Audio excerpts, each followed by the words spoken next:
চুলটার বেশিরভাগ যতটা নষ্ট হয় অতটাই বাদ দেয়। তাও আমরা জিজ্ঞেস করে নেবো সে কতটা বাদ দেবে।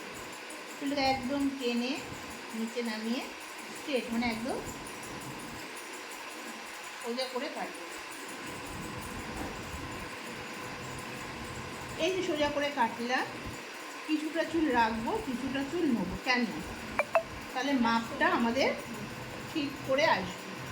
আবার হাসি নিয়ে আবার টান করে ধরবো, ধরার পরে আবার ওই মাপের মতন করে কেটে দেবো।